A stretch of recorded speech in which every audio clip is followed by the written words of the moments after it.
샬롬 할렐루야. 고린도후서 10장 3절에서 6절이요. 우리가 육신으로 행하나 육신에 따라 싸우지 아니하노니 우리의 싸우는 무기는 육신에 속한 것이 아니요 오직 어떤 견고한 진도 무너뜨리는 하나님의 능력이라. 모든 이론을 무너뜨리며 하나님 아는 것을 대적하여 높아진 것을 다 무너뜨리고 모든 생각을 사로잡아 그리스도에게 복종하게 하니 너희의 복종이 온전하게 될 때에 모든 복종하지 않는 것을 벌하려고 준비하는 중에 있노라.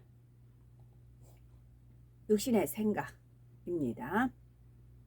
믿음으로 순종할 때 하나님의 역사를 체험할 수가 있습니다. 사람에게 비진리의 지식이 있는 만큼 사단의 역사를 받음으로 육신의 생각이 동원하며 육신의 생각이 동원되는 만큼 영적인 믿음은 가질 수가 없습니다.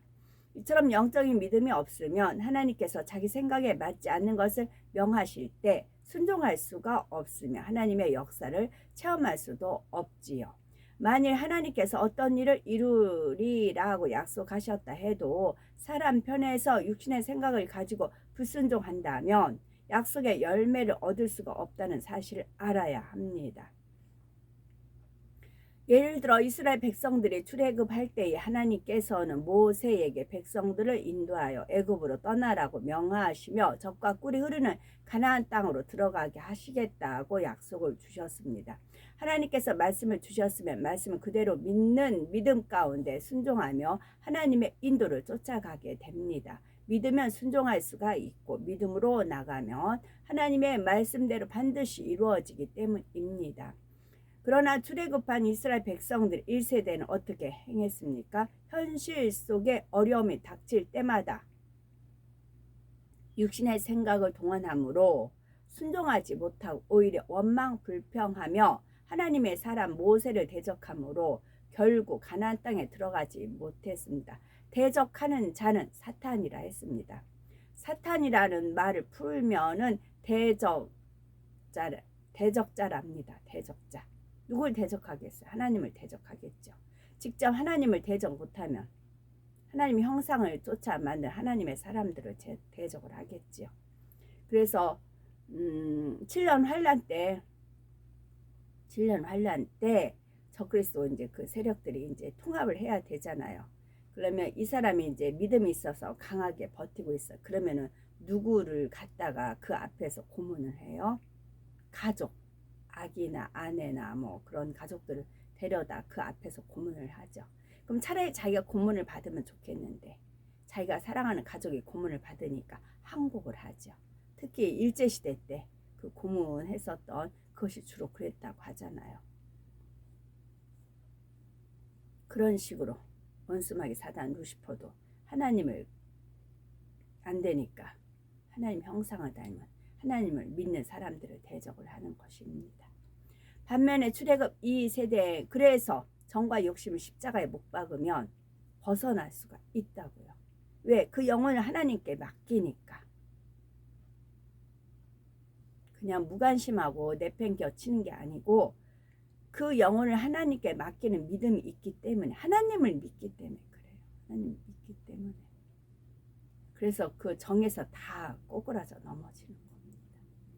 반면에 출애굽 2세대는 1세대 행함과 그 결과를 보았고 광야에서 긴 세월 동안 육신의 생각을 깨트리는 훈련을 받았기에 믿음으로 순종할 수 있었습니다. 요단강을 밟으라 여리고 성을 돌라 할 때도 누구 하나 의심하지 않고 그대로 순종함으로 그대로 순종함으로 하나님의 역사를 체험할 수 있었으며 마침내 하나님의 말씀대로 가나안 땅에 들어가게 된 것입니다. 하나님께서는 하나님의 일을 이루시기 위해서 육신의 생각을 동원하지 않고 영적인 믿음으로 순종하는 사람들을 찾으십니다. 육신의 생각을 온전히 벗어버린 사람들이라야 하나님의 명령 그대로 순종할 뿐만 아니라 더 나아가 아버지 하나님의 마음을 헤아려 중심에서 순복하며 말씀을 보장하게 이를 수 있지요.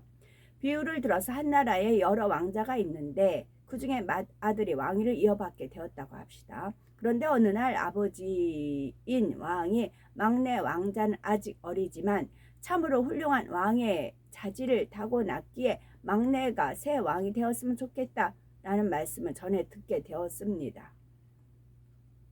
이런 상황에서 우리가 맏아들이라면 어떻게 하시겠는지요? 만약 아버지를 신뢰하지 않으며 존중하지 않는다면 아버지의 말씀을 무시하거나 혹여 아들의 도리로서 아버지의 뜻에 맞춰 왕위를 양보한다 해도 한편으로는 불편한 마음과 서운함이 있을 수 있을 것입니다. 그러나 참으로 아버지를 사랑하고 신뢰하며 그 말씀에 순종하기를 원한다면 아버지의 판단을 믿어드리며 기꺼이 왕위를 왕보할 것입니다.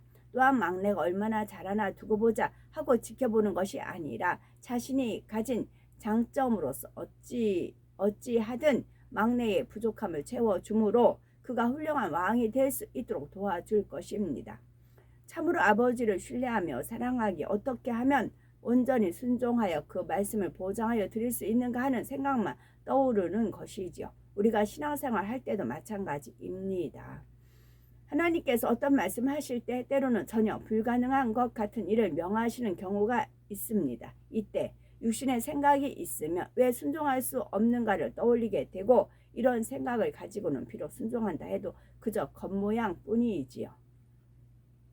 그러나 하나님을 신뢰하고 사랑하는 가운데 육신의 생각을 버린 사람은 성령의 역사 가운데 하나님께서 그와 같이 명하시는 이유를 깨달을 수가 있습니다.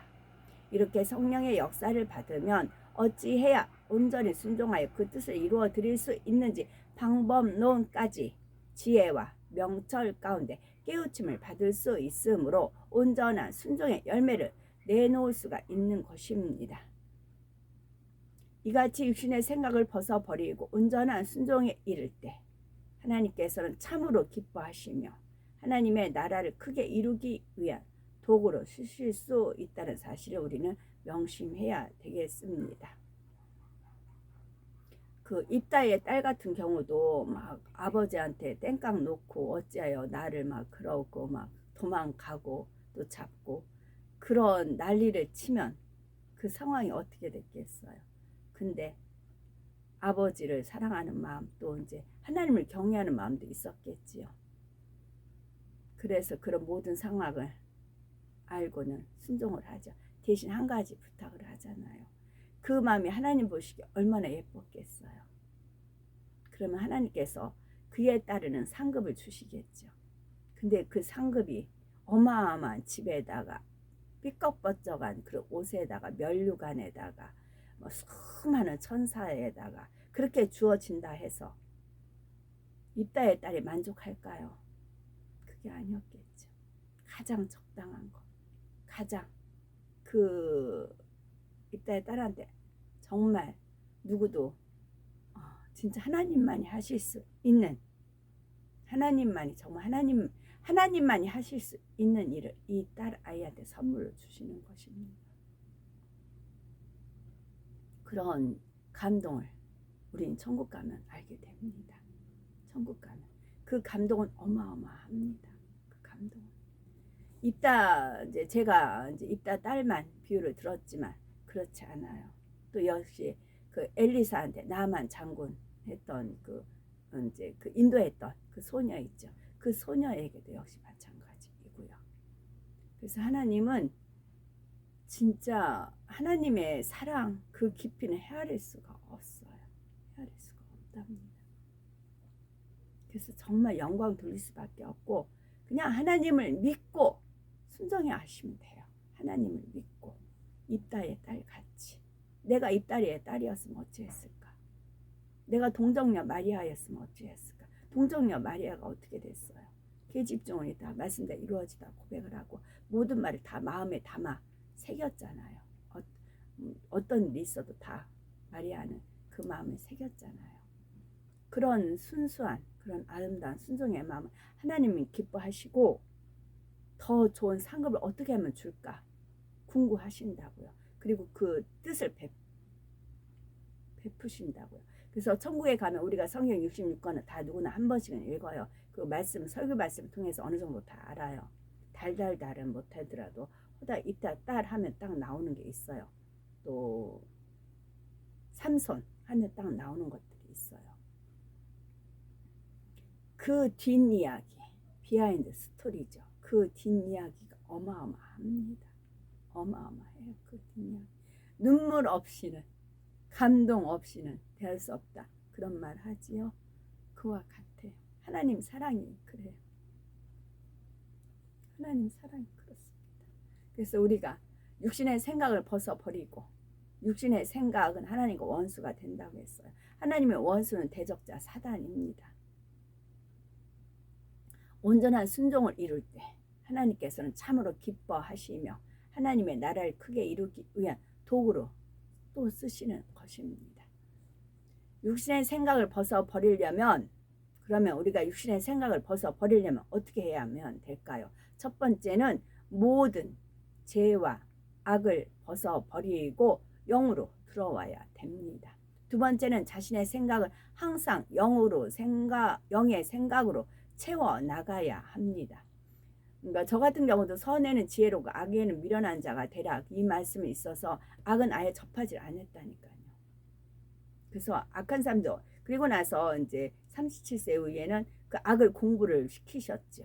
그러고 나니까 이제 공부가 된 겁니다. 악에 물들지 않으면, 악을 접하게 되면 이제 검은 걸 이제 만지면 검게 아무래도 묻어지는 거잖아요. 그걸 감수하다 보면은 이제 더러워지고 그러는 거잖아요. 근데 하나님 말씀대로 선에는 지혜를 많이, 거의 매일 기도할 때마다 이건 구했던 것 같아요. 선은 지혜롭게 하니까 선하면 다다닥 나와요. 근데 악은 정말 악은 너무 싫었기 때문에 그랬어요. 근데 악을 공부해야 되니까, 그래서 악은 이제 공부가 됐지요. 그래서 어떤 나오면 왜 저게 나왔는가, 이제 그걸 파고 들어갈 수 있는 그런 통찰력을 하나님께서 허락을 하신 것입니다. 하나님을 믿느냐 안 믿느냐.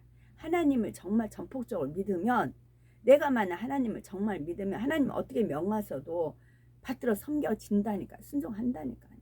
순종을 하면 하나님은 놀랍게, 진짜 너무너무 놀랍게 그렇게 역사를 해주십니다. 그 성경에 나왔던 인물들의 그 비하인드 스토리 어마어마합니다. 그것은 우리가 진짜 하나님의 심판은 의로우시다 할 수밖에 없고, 감동 없이 눈물 없이는 하나님의 그런 선하고 아름답고 온전하신 뜻을 헤아릴 수가, 눈물로써 뺏기 헤아릴 수가 없답니다. 우리가 육신의 생각을 벗어버리려면 모든 죄와 악을 벗어버리고 영으로 들어와야 합니다. 부지런히 말씀을 묵상하면서 우리 안에 있는 비진리의 지식들을 진리의 지식으로 변화시켜 나가야 되는 거죠. 여기서 진리의 지식이란 성경 66권 하나님의 말씀을 의미합니다. 바로 하나님께서 말씀하시는 진리와 이전에 내가 옳다 생각했던 것이 다른 것을 발견할 때 즉시 자신의 지식을 버려야 하는 것입니다. 그런데 여기서 지식으로 삼는다는 것은 단지 머리로만 알고 있는 것을 의미하는 것은 아닙니다. 머리로만 쌓으면 오히려 판단, 정죄와 교만함만 더해지게 되므로 진리를 듣고 참으로 자신의 지식으로 삼기 위해서는 머리로 깨달을 뿐만 아니라 온전히 마음으로 행함으로 일구어야 됩니다. 예를 들어서 자신을 싫어하고 괴롭히는 사람을 보면 감정을 갖던 사람이 원수까지도 사랑하라는 진리의 지식을 들었습니다. 우리가 이 진리의 말씀을 듣고 알았다고 해서 그것이 자신의 지식이 되는 것은 아닙니다. 또한 원수를 사랑하게 해주세요 하며 기도하고 금식한다 해도 그것으로 진리의 지식을 소유할 수 있는 것이 아니지요. 아무리 기도하고 금식한다 해도 여전히 자신의 틀과 고집 가운데 하는 것이라면 마음에는 변화가 없답니다. 참으로 진리의 지식을 자신의 것으로 만들기 원한다면 무엇보다도 비진리에 거했던 자신의 예전 모습을 철저히 벗어버리려는 결단을 있어야 하는 것입니다. 자신의 악함을 진정으로 뉘우치고 마음을 찢으며 통에 자복하며 나는 날마다 죽노라 한 사도 바울의 고백처럼 피 흘리기까지 싸워서라도 예전 모습으로 결코 돌아가지 않으려는 굳은 각오와 노력이 있어야 하는 것입니다. 그러려면 기도하고 금식하는 가운데 하나님께서 주시는 은혜와 능력을 받으면 사랑하지 못하는 악한 속성들이 하나하나 뽑혀 나갑니다. 이럴 때라야 원수까지 사랑해야 한다는 진리의 지식을 소유했다고 말할 수가 있는 것이지요. 그 밖에도 여러 가지 진리의 지식을 배울 때마다 자신의 마음을 진리의 지식으로 채워가는 만큼 미움, 다툼, 시기, 질투, 교만, 혈기, 간음 등 예전에 갖고 있던 각종 비진리의 지식들이 버려져 나가게 됩니다. 말씀을 듣는 대로 최선을 다해 순종하는 사람이라면 비록 소신자라 할지라도 성령의 음성을 밝히 듣게 되며 결국 비진리를 온전히 벗어버린 사람에게는 육신의 생각이 전혀 동원되지를 않습니다. 육신의 생각은 마음에 있는 비진리의 지식들을 통해서 오는 것이기 때문에 비진리의 지식이 없고 진리의 지식만 있다면 육신의 생각이 동원될 길이 없는 것입니다. 이렇게 육신의 생각이 없는 사람은 영의 생각만 하게 되며 성령의 음성과 주관을 받아 순종만 하게 되므로 항상 하나님의 역사를 체험하게 되는 것입니다. 제가 거의 이제 기도 끝날 쯤에는 내 영혼이 은총 입어 중한 재짐 벗고보니 그 찬양이 이제 나옵니다. 제가 34살이었어요. 34세 때 부활주일날 막달라 마리아 한참 말씀을 볼 때였습니다. 말씀을 볼 때 이제 막달라 마리아가 흠모가 됐어요. 그래서 주님이 첫째 부활했을 때 처음 맞이한 게 막달라 마리아였죠. 그래서 부활주일이 됐어요. 그때 이제 사순절이 해서 사순절 아침 금식하는 거 40일 그게 유행이었어요. 그 당시는 부영 예배들은 다 아침 금식할 때였어요. 그러니까 영이 더 맑았겠죠. 그러다 부활절날 이제 사모가 됐습니다. 부활절날 아침 일찍 나도 이제 첫 번째 교회를 가야지. 주님을 부활했던 막달라 마리아가 영접을 했듯이 그런 사모한 마음으로 성전을 갔지요. 또 이제 통일자복 그런 이제 막 그런 은혜가 임해가지고 통일자복 하면서 했을 때 저도 이제 정을 못 끊어가지고 욕심을 일찍 끊었는데 정을 못 끊었어요. 정을 아이들은 끊었어요. 아이들은 제가 엄마가 어떤 걸 모르는 엄마라는 존재에 제가 이제 엄마를 그러니까 엄마라는 걸 모르기 때문에 모정이라는 걸 모르기 때문에 제가 받아보지 않았기 때문에 몰랐어요. 그래서 엄마 될 자신은 없었어요. 그래서 아이들은 태어날 때부터 일찌감치 하나님 앞에 맡겼어요. 키워달라고 제가 못하니까 그거는 맡겼어요. 근데 정이었어요. 정을 끊지를 못했죠. 이제 그 말씀에 딱 꽂혀지도 않았고 계속 연단이었어요. 정을 그래가지고 그거를 이제 고백을 하고 나서 그때 세상 끝날까지 함께하리라 광활한 공간에 우주에 진짜 홀로 소리를 머금고 계셨던 그 아버지의 음성이 순간 이제 하늘문이 열린 거죠. 들린 겁니다. 그러자 그 음성을 다 듣자 내 영혼이 은총 입었잖아. 중한 재지 그동안 얼마나 벗고 보니 그 찬양이 흘러나왔습니다. 그래서 주 예수님과 동행할 그 어디나 하늘나라. 그래서 그 찬양이 제가 막 그 찬양을 했습니다. 나 같은 제 두 고백을 하나님 앞에 올려드렸지요. 그랬을 때 이제 그게 이제 하나님과 그러니까 17세에 영접을 해서 주님을 영접을 해서 17년 지났는데 17년세에서 17을 지나서 34세 때 그때 아버지 음성을 들은 것입니다. 그리고 나서 이제 천국 이제 그래서 영의 세계가 있다는 걸 알았지요. 그래서 다시 그 음성을 듣고자 그 음성을 들어야 어떤 상황인지 알잖아요. 내 몸에 이제 전혀 죄성이 없고 다 회개하니 막 솜털같이 가벼워서 붕 뜨면서 아버지 음성을 들었잖아요. 그 음성을 다시 듣고 싶어서 열심히 죄를 피흘리기까지 싸워 버려 나간 거죠. 이런 말씀들을 통해 육신의 생각을 다 그런 거죠.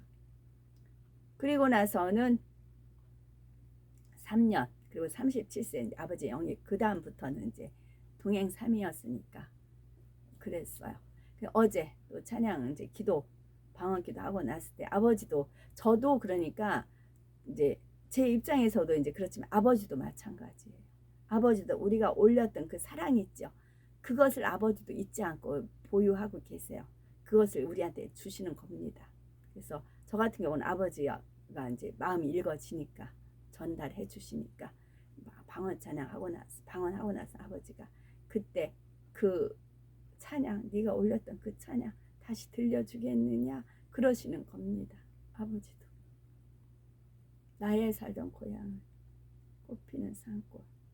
그래서 그 찬양이 이제 된 거죠. 그리고 나서 그 마음이 뜨겁지 않게 계속 있는데 그것이 이제 또 이어서 하늘다리 TV 그 통해서 또 찬양이 올라가면서 좋으신 아버지, 좋으신 하나님, 좋으신 하나님. 그러니 하나님이 얼마나 좋겠어요. 근데 공과 사가 있습니다. 공과 사를 구분하셔야 돼요. 정확히 구분하셔야 돼요. 그러면 이제 이렇게 찬양을 통해서 율동을 나가는 것은 많은 분이 또 은혜를 받을 수 있고 이제 그렇기 때문에 이제 카트에 올려드리는 거잖아요. 그러다 보면 그 앞절에 좋으신 하나님 찬양을 했어요. 근데 그 감동이 이제 레온이 은총을 입어 그 감동이 연결이 돼서 그런 아버지 좋으신 하나님을 생각하니까 너무 좋은 겁니다. 그런 이제 그거는 제 사적인 거예요. 근데 공적인 건 또 그 다음에는 밝게 나갔잖아요. 지혜롭게 이제 그 목사님께서 이제 지혜롭게 운영을 하시잖아요.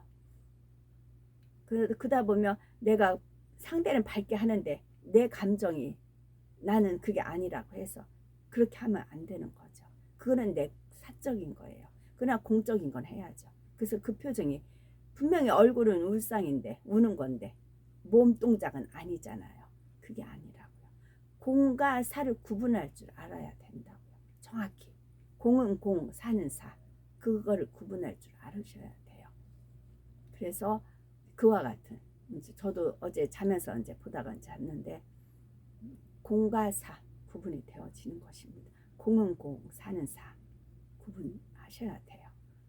자신의 생각을 항상 영의 생각으로 채워 나가야 육신의 생각을 버릴 수가 있습니다.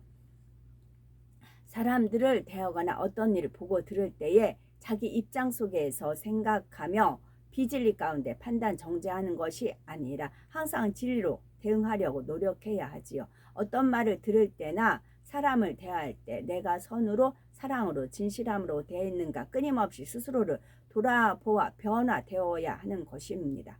가령 어떤 일로 공공연히 책망을 듣게 되었다면 우리는 어떤 생각을 하시는지요? 자신이 잘못하여 책망받은 것이라면 당연히 감사함으로 받고 즉시 돌이켜 변화되어야 합니다. 오히려 이게 고마운 겁니다. 만약 애매히 책망을 받는다 해도 하나님께서는 모든 것을 아시니 이것이 또 중요하죠. 애매히 책망을 받는다 해도 하나님께서는 모든 것을 아시니 자신이 책망받는 것으로 인해 상대에게 서운해하거나 감정을 품을 이유가 없습니다. 원수마귀 사단도 이걸 알아요.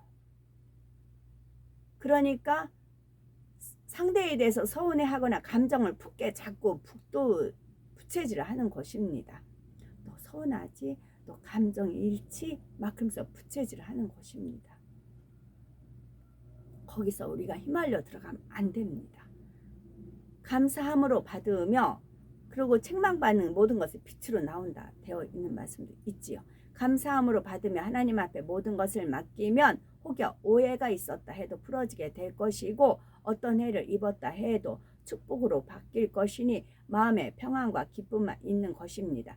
만약에 한나가 브니엘이 그랬다면 막 브니엘한테 싸우고 머리끄댕이 잡고 막 그 여자한테 막 이렇게 했다면 하나님 앞에 와서 그렇게 자기 신세를 한탄할 때 하나님께서도 듣지 않으셨겠죠. 근데 그 모든 그 수모를 다 참았잖아요. 자기가 본처이면서도 다 참고 새기고 그리고 와서 하나님 앞에 토설을 했잖아요. 그러니까 하나님이 그 마음을 아시고 하나님도 그 시대에 암울한 걸 아셨잖아요. 근데 하나님도 하나님 마음을 통하고 싶은데 통할 자가 없었잖아요. 내게 같아야 된다니까요. 내가 빨간색이면 하나님도 빨간색, 내가 노란색이면 하나님도 노란색, 하나님 노란색까지 해서 나도 노란색 그런 식으로 통해야 이게 연결이 되는 거잖아요. 한나가 그 모든 걸 다 참고 그리고 나서 토설을 했기 때문에 하나님도 하나님 마음을 알려주신 것입니다. 그래서 참 사랑을 오래 참고 인내의 하나님, 위로의 하나님을 만날 수가 있는 것입니다. 내가 인내하지 않고 어떻게 인내 하나님을 만날 수가 있겠어요? 또 감사함으로 받으며 하나님 앞에 모든 것을 맡기면 혹여 오해가 있었다 해도 풀어지게 될 것이고, 어떤 해를 입었다 해도 축복으로 바뀔 것이니 마음의 평안과 기쁨만 있는 것입니다. 하물며 아버지 하나님 앞에 책망받은 것이라며 아버지는 사랑으로 책망하고 권면하신 것이니 충만함이 떨어지거나 은혜가 사라질 까닭이 전혀 없는 것입니다. 그러나 육신의 생각이 있는 사람은 책망을 들은 그 자체만으로도 자신의 생각 가운데 심히 요동하고 고통을 받게 됩니다. 자신의 부족함을 볼 때 낙심하여 기운을 잃기도 하고 자신을 책망한 상대에 대해서 감정을 품기도 하지요. 이것은 다 원수마귀 사단 루시퍼가 부채질해서 생긴 원인입니다. 우리는 이런 걸 가질 필요가 없어요. 원수마귀 사단 루시퍼가 부채질하는 것입니다. 자신의 부족함을 볼 때 낙심하고 기운을 잃기도 하고 자신을 책망한 상대에 대해서 감정을 품기도 하지요.